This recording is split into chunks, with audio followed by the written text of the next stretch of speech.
Very warm good evening to all the dignitaries assembled here for the book release function of Sri Justice Gopal Gauraji on the occasion of his 75th birthday celebration. It gives me an immense pleasure to be here on this occasion. I'm delighted to be a part in releasing the biography of a great human being whom we lovingly call him as Manavantavadi. That's apt title for his autobiography. And I would like to convey my heartfelt namaskars to Honorable Sri Justice and Santosh Hegde, former Lokayukta of Karnataka and former Supreme Court, Judge of Supreme Court of India. And my heartfelt namaskars to Honorable Justice Sri V.K. Patnaik, former Judge and Supreme Court of India. Honorable Justice Sri Sudhendra Raji, former Judge and High Court of Karnataka. My heartfelt namaskars to Sri H.K. Patil, Minister for Law and Parliamentary Affairs, Legislation, Tourism, Government of Karnataka.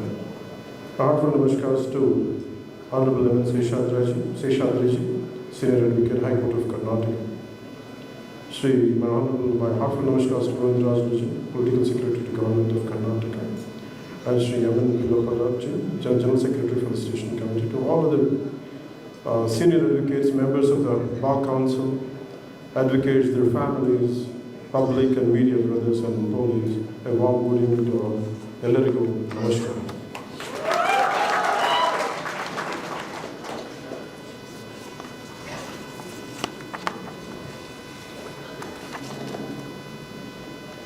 One sentence I would think of Justice Gopal Gauraji is that when justice becomes a voice, not just a verdict, that becomes Justice Gopal Gauraji.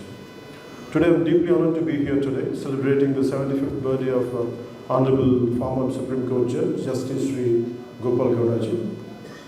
I stand before you not as a Deputy Chief Minister or other names I carry. I stand here today, you, as a student who has been fortunate enough to learn from one of this country's rarest voices of moral courage, Justice V. Gopal Gauraji. When I look at his life journey, it fills me with deep respect. Born in a small village called Peduru in Chintamani region of Kolar district, from a humble family, he rose through sheer dedication and integrity. From being an advocate to serving as a judge of the Karnataka High Court, then as a Chief Justice of the Orissa High Court, and later as a judge of the Supreme Court of India, his life itself is an inspiration. It shows us that what honesty, hard work, and commitment to justice can achieve. Recently in July 2025, I spoke about Justice Gauraji in an interview. When I said that Justice Gauraji is not just an inspiration, he is my mentor. His commitment to the oppressed, his fearless defense of constitutional values, these are the ideals I strive to live by. It is because beyond being a former judge of the Supreme Court, he is a man who has dedicated his life to the voice of the voiceless. Justice Gopal Gauraji has always extended his support in crucial people's movements, whether it was the Nallamala uranium issue or the Amaravati farmer struggles, or when we formed a joint fact-finding committee to understand how central funds were being utilized by the state. He participated voluntarily, sharing his knowledge and helping us present facts in the right way. He offered a rightful judicial guidance that helped us to examine the constitutional obligations, the denied promises, and the center's accountability under the AP Reorganization Act. He showed us that truth is not just an emotion, it's a process, it's evidence, it's courage wrapped in facts. With his support, our fact-finding committee was not just a political tool, it became a document of justice and a mirror to the facts. What we learn, mainly from the key words from him is, governments may change, but the duty to the Constitution never changes. And that our duty is not to please governments, but to protect citizens from the misuse of power, whoever wields it. Justice Gopal Gowdaji, your life and words reminds us that true patriotism is not about political alignment, but about institutional courage and moral conviction.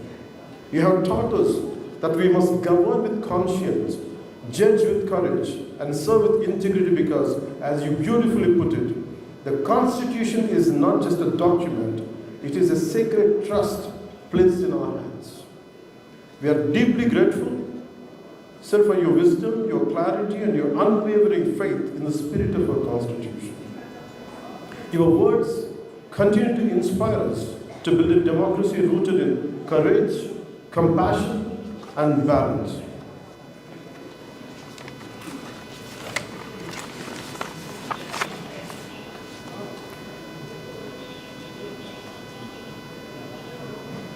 Justice Gopal Gowdaji has been a lighthouse in a sea of political chaos. He is a proof that retirement does not silence responsibility, that a judge may leave the bench, but not the battle for justice. That is why we fight. Our fight is not about power, it's about restoring trust in public life, it's about bringing dignity back to governance, it's about ensuring that the law protects the weak, not just the powerful. That's what we all stand for. That's why we stand by Justice Gopal Gowdaji. And in this journey, we are blessed to be guided not just by political instincts, but also by ethical giants like Justice V. Gopal Gowdaji. Finally, I would like to sum up in few words. I draw strength from his words, I draw clarity from his wisdom, and above all, I draw courage from his life. Let us carry that spirit forward. Let us build a society where justice is not feared, but felt.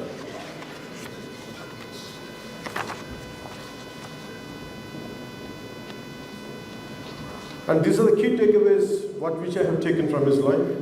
He has often said that legislature, the administration, the judiciary are the three organs of one living constitution.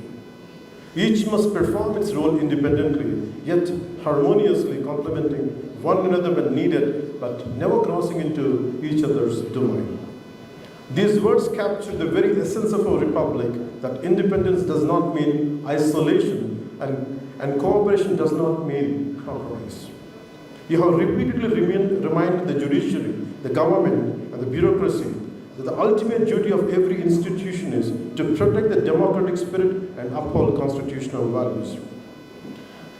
Your reflections on governance and justice are not about politics, they are about principle. The judiciary must show courage when power becomes overbearing and caution when power is balanced.